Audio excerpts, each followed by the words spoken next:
नमस्कार, आप सभी का एक बार फिर से स्वागत है। आइए सुनते हैं पुरुषोत्तम मास महात्म का अध्याय 20। श्री सूत जी बोले, हे विप्रों, नारायण के मुख से राजा दृढ़धनवा के पूर्व जन्म का वृतांत श्रवण कर अत्यंत तृप्ति न होने के कारण नारद मुनि ने श्री नारायण से पूछा। नारद जी बोले, हे तपोधन, महाराज दृढ़धनवा ने मुनि श्रेष्ठ वाल्मीकि जी से क्या कहा, सो विस्तार सहित विनीत मुझको कहिए। नारायण बोले, हे नारद, सुनिए। राजा दृढ़धनवा ने महाप्राज्ञ मुनि श्रेष्ठ वाल्मीकि मुनि की प्रार्थना कर जो कुछ कहा वो मैं आपसे कहूँगा। दृढ़धनवा बोला, मोक्ष की इच्छा करने वाले लोगों से पुरुषोत्तम मास का सेवन किस प्रकार किया जाए, क्या दान किया जाए और इसकी विधि क्या है, यह सब संपूर्ण लोक के कल्याण के लिए मुझसे कहिए, क्योंकि आपके समान महात्मा संसार के हित के लिए पृथ्वी पर भ्रमण करते हैं। यह पुरुषोत्तम मास स्वयं साक्षात पुरुषोत्तम भगवान है। उस पुरुषोत्तम मास के सेवन से महान पुण्य होता है। यह बात मैंने आपके मुख से भली भांति सुनी है। मैंने पूर्व जन्म में सुदेव नामक ब्राह्मण श्रेष्ठ होकर विधि से पुरुषोत्तम मास का सेवन किया, जिसके प्रताप से मेरा मरा पुत्र उठकर खड़ा हो गया। हे ब्राह्मण, पुत्र शोक के कारण निरंतर निराहारी मेरा यह पुरुषोत्तम मास बिना जाने ही बीत गया। अज्ञान से भय पुरुषोत्तम मास का ऐसा फल हुआ कि मृत्यु को प्राप्त भी शुकदेव उठ खड़ा हुआ। बाद में हरि भगवान के कहने पर इस अनुभूत पुरुषोत्तम मास का सेवन किया। हे तपोधन, मुझे इस जन्म में वह सब विस्मृत हो गया, इसलिए इस पुरुषोत्तम मास का पूजन विधान विस्तार पूर्वक मुझसे फिर कहिए। वाल्मीकि जी बोले, ब्रह्म मुहूर्त में उठकर परब्रह्म का चिंतन करें, उसके बाद बड़े पात्र में जल लेकर नैत्रक दिशा में जाएं। पुरुषोत्तम मास को सेवन करने वाला शौच के लिए ग्राम से बहुत दूर जाएं, तथा दिन में संध्या में कान पर जनेऊ को रखकर और उत्तर मुख हो जाएं। पृथ्वी को तृण से आच्छादित कर वस्त्र से सिर बांधकर मुख को बंद कर अर्थात मौन होकर रहें, न थूके और न श्वास लें। इस तरह मल मूत्र का त्याग करें, और यदि रात्रि हो तो दक्षिण मुख होकर मल मूत्र का त्याग करें और मूत्रेनिंद को पकड़कर उठें। शुद्ध मिट्टी को लें, आलस्य छोड़कर दुर्गंध दूर करने के लिए मृत्तिका से शुद्ध करें। लिंग में 1 बार, गुदा में 5 बार, बाएं हाथ में 3 बार, दोनों हाथों में 10 बार मिट्टी लगाएं, दोनों पैरों में 14 बार लगाएं। यह गृहस्थाश्रमी को शौच कहा गया है। इस तरह शौच कर मिट्टी और जल से पैर और हाथ धोकर दूसरा कार्य करें। तीर्थ में शौच न करें, तीर्थ से जल निकाल कर शौच करें। 2 हाथ जल वाले गड्ढे को छोड़कर यदि अनुधृत जल में अर्थात तीर्थ में शौच करें तो बाद में तीर्थ की शुद्धि करें, अन्यथा तीर्थ अशुद्ध हो जाता है। इस प्रकार पुरुषोत्तम का उत्तम व्रत करने वाला शौच करें। तदंतर 16 कुल्ला अथवा 12 कुल्ले करें। मूत्र का त्याग करने के बाद 8 अथवा 4 कुल्ले गृहस्थ करें। उठकर प्रथम नेत्रों को धो डालें, बाद में दातुन ले आएं और इस मंत्र को अच्छी तरह कहकर दातुन करें। हे वनस्पतिये, आयु, बल, यश, वर्ज, प्रजा, पशु, बसु, ब्रह्म ज्ञान और मेघा को मेरे लिए दो। अपामार्ग अथवा बैर की 12 उंगली की छेद रहित दंतुअन कानी उंगली के समान सोटी हो, जिसके पूर्व के आधे भाग में कूची बनी हो, उस दंतुअन से मुख की शुद्धि करें। रविवार के दिन काष्ठ से दंतुअन करना मना है, इसलिए 12 कुल्ले से मुख शुद्धि करें। बाद में आचमन कर अच्छी तरह प्रातःकाल में स्नान करें। स्नान के बाद उसी समय तीर्थ के देवताओं को तर्पण के द्वारा जल देवें और समुद्र में मिली हुई नदी में स्नान करना उत्तम कहा है। बावली कूप तालाब में स्नान करना विद्वानों ने मध्यम कहा है और गृहस्थ को घर में स्नान करना सामान्य कहा है। स्नान के बाद शुद्ध और शुक्ल ऐसे 2 वस्त्रों को धारण करें। ब्राह्मण कंधे पर रखे जाने वाले उत्तरीय वस्त्र को सावधानी के साथ हमेशा धारण करे। पवित्र स्नान में पूर्व मुख अथवा उत्तर मुख होकर बैठे और शिखा बांधकर दोनों जांघों के अंदर हाथों को रखे। कुश की पवित्री हाथ में धारण कर आचमन क्रिया को करे। ऐसा करने से पवित्री अशुद्ध नहीं होती है, परंतु भोजन करने से पवित्री अशुद्ध हो जाती है, इसलिए भोजन के बाद उस पवित्री को त्याग करे। आचमन के बाद गोपी चंदन की मिट्टी से तिलक धारण करे। वह तिलक ऊर्ध्व पुंड्र हो, सीधा हो, सुंदर हो, दंड के आकार का हो, ऐसा धारण करे। ऊर्ध्व पुंड्र हो अथवा त्रिपुंड हो, उसके मध्य में छिद्र बनाए। ऊर्ध्व पुंड्र में लक्ष्मी के साथ हरि भगवान स्वयं निवास करते हैं। त्रिपुंड में पार्वती सहित शंकर भगवान सर्वदा वास करते हैं। बिना छिद्र का पुंड कुत्ते के पैर के समान विद्वानों ने कहा है। सफेद तिलक ज्ञान को देने वाला है और लाल तिलक मनुष्यों को वशीकरण करने वाला है। पीला समस्त रिद्धियां देने वाला है, इससे भिन्न तिलक नहीं लगाएं। गोपी चंदन की मिट्टी से शंख, चक्र, गदा, पद्म आदि धारण करें। यह संपूर्ण पापों का नाश करने वाला और पूजा का अंग कहा गया है। जिसके शरीर में शंख, चक्र आदि भगवान के आयुधों का चिन्ह देखने में आता है, उस मनुष्य को मनुष्य नहीं समझना, वह भगवान का शरीर है।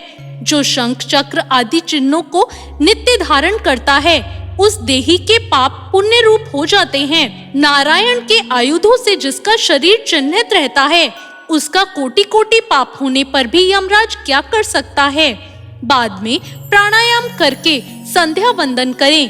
प्रातः काल की संध्या विधि पूर्वक नक्षत्र के रहने पर करें। जब तक सूर्य नारायण का दर्शन ना हो तब तक गायत्री मंत्र का जप करें और सूर्योपस्थान के मंत्रों से उठकर अंजकली बांधकर उपस्थान करें। सायंकाल के समय अपने पैरों को पृथ्वी में करके नमस्कार करें। यस्य स्मृत्या च नमो कत्याम तपो यज्ञ क्रिया दिक्षु न्यूनम संपूर्णताम यातो सद्यो वंदे तमुच्यतम। जो कमी रह गई हो इसको इस मंत्र से पूर्ण करें। जो ब्राह्मण, क्षत्रिय और वैश्य श्रद्धा के साथ संध्या करता है, उसको तीनों लोकों में कुछ भी दुष्प्राय नहीं है। दिन के आदि भाग यानी प्रातः काल में होने वाले कृत्य को कहा। इस प्रकार प्रातः काल की नित्य क्रिया को करके हरि भगवान की पूजा को करें। लिपे हुए शुद्ध स्थान में नियम में स्थित होकर और मौन तथा पवित्र होकर गोबर से गोल अथवा चौकोर मंडल को बनाकर व्रत की सिद्धि के लिए चावलों से अष्टदल कमल बनाएं। बाद में स्वर्ण, चांदी, तांबा अथवा मिट्टी का मजबूत और नवीन छिद्र रहित शुद्ध कलश को उस मंडल के ऊपर स्थापित करें और उस कलश में शुद्ध तीर्थों से लाए हुए कल्याणप्रद जल को भरकर कलश के मुख में विष्णु, कंठ में रुद्र भगवान अच्छी तरह वास करते हैं। उसके मूल में ब्रह्मा जी स्थित हैं। मध्य भाग में मातृगण कहे गए हैं। कोक में समस्त समुद्र और 7 द्वीप वाली वसुंधरा, ऋग्वेद, यजुर्वेद, सामवेद और अथर्ववेद, व्याकरण आदि अंगों के साथ सब कलश में स्थित हों। इस प्रकार कलश स्थापित करके उसमें तीर्थों का आवाहन करें। गंगा, गोदावरी, कावेरी और सरस्वती मेरी शांति के लिए तथा पापों के नाश करने हेतु आए। तदंतर उस कलश का मंत्र पाठ पूर्वक गंध, अक्षत, नैवेद्य और उस काल में होने वाले पुष्प आदि उपचारों से पूजन करके उसके ऊपर पीले वस्त्र से लपेटा हुआ तांबे का पात्र स्थापित करें। उस पात्र के ऊपर राधा के साथ हरि की मूर्ति को स्थापित करें। राधा के साथ स्वर्ण की पुरुषोत्तम भगवान की प्रतिमा बनाएं और भक्ति में तत्पर होकर विधि के साथ उस प्रतिमा की पूजा करें। पुरुषोत्तम मास के पुरुषोत्तम देवता हैं। पुरुषोत्तम मास के आने पर उनकी पूजा करनी चाहिए। जो इस संसार सागर में डूबे हुए को उबारता है, उसकी इस लोक में भी मृत्यु धर्म वाला कौन मनुष्य पूजा नहीं करता है। ग्राम फिर मिलते हैं, धन फिर मिलता है, पुत्र फिर मिलते हैं, ग्रह फिर मिलता है, शुभ अशुभ कर्म फिर मिलते हैं, परंतु शरीर फिर नहीं मिलता। उस शरीर की रक्षा धर्म के लिए और धर्म की रक्षा ज्ञान के लिए हुआ करती है और ज्ञान मोक्ष सुलभ हुआ करता है। इसलिए धर्म को करना चाहिए। देह रूप वृक्ष को फल सनातन धर्म कहा गया है। जो शरीर धर्म से रहित है वह बांझ वृक्ष के समान निष्फल है। सहायता के लिए न माता कही गई है, न स्त्री पुरुष आदि कहे गए हैं, तथा न पिता, न सहोदर भाई, न धन कहे गए हैं। केवल धर्म ही उसका प्रधान कारण कहा गया है। वृद्धावस्था सिंगनी के समान भय देने वाली और रोग शत्रु के समान पीड़ा देने वाले हैं। फूटे हुए बर्तन से जल गिरने के समान आयु प्रतिदिन क्षीण होती रहती है। जल के तरंग के समान चंचल लक्ष्मी पुष्प के समान क्षण मात्र में मुरझाने वाली युवावस्था, स्वप्न के राज सुख के समान संसार के विषय सुख प्रभृत सब निरर्थक हैं। धन चंचल है, चित्त चंचल है और संसार में होने वाला सुख चंचल है। ऐसा जानकर संसार से विरक्त होकर धर्म के साधन में तत्पर होवें। जैसे सर्प से आधा देह निकल जाने पर मेंढक मक्खी को खाने की इच्छा करता ही रहता है, उसी प्रकार काल से ग्रसा हुआ जीव दूसरों को पीड़ा देने में तथा दूसरे का धन अपहरण करने में प्रेम करता है। मृत्यु से ग्रस्त आयु वाले पुरुष को सुख क्या हर्ष करता है। वध के लिए वध स्थान को पहुंचाए जाने वाले पशु के समान सब सुख व्यर्थ हैं। जब धर्म करने के लिए चित्त होता है तो उस समय धन का मिलना सुलभ नहीं होता। जब धन होता है तो उस समय चित्त धर्म करने के लिए उत्सुक नहीं होता। जब चित्त और धन दोनों होते हैं तो उस समय समपात्र नहीं मिलते हैं। इसलिए चित्त, वित्त, सत्पात्र इन तीनों का जिस समय संबंध हो जाए उसी समय बिना विचार किए जो धर्म करता है वही बुद्धिमान कहा गया है। अधिक धन के व्यय से होने वाले हजारों धर्म हैं। पुरुषोत्तम मास में थोड़े धन से महान धर्म होता है। स्नान, दान और कथा में विष्णु भगवान का स्मरण करना चाहिए। तना भी उत्तम धर्म यदि किया जाए तो वह महान भय से रक्षा करता है। जिस प्रकार गंगा ही तीर्थ है, कामदेव ही धनुषधारी हैं, विद्या ही धन है और गुण ही रूप हैं, उसी तरह संपूर्ण महीनों में उत्तम पुरुषोत्तम मास साक्षात पुरुषोत्तम ही है। यद्यपि यह पुरुषोत्तम मास प्रथम समस्त कार्यों तथा यज्ञों में अत्यंत नित्य था, तो भी भगवान के प्रसाद से पृथ्वी में साक्षात भगवान के नाम से प्रसिद्ध हुआ। जिस प्रकार हाथी के पैर में सब प्राणियों के पैर लीन हो जाते हैं, उसी तरह समस्त धर्म और कला समस्त पुरुषोत्तम में विलीन हो जाते हैं। जिस प्रकार और नदियों की तुलना गंगा के समान नहीं की जा सकती, कल्प वृक्ष के समान अन्य समस्त वृक्ष नहीं कहे जा सकते, चिंतामणि के समान दूसरे रत्न पृथ्वी में नहीं हो सकते, कामधेनु के समान दूसरी गौ नहीं हो सकती, राजा के समान दूसरे पुरुष नहीं हो सकते, वेदों के समान समस्त शास्त्र नहीं होते, उसी प्रकार समस्त पुण्य काल इस पुरुषोत्तम मास के पुण्य काल के समान नहीं हो सकते। पुरुषोत्तम मास के देवता पुरुषोत्तम भगवान हैं, इसलिए भक्ति और श्रद्धा से पुरुषोत्तम भगवान की पूजा करनी चाहिए। शास्त्र को जानने वाले कुशल, शुद्ध, वैष्णव, सत्यवादी और विप्र आचार्य को बुलाकर उसके द्वारा पुरुषोत्तम की पूजा करें।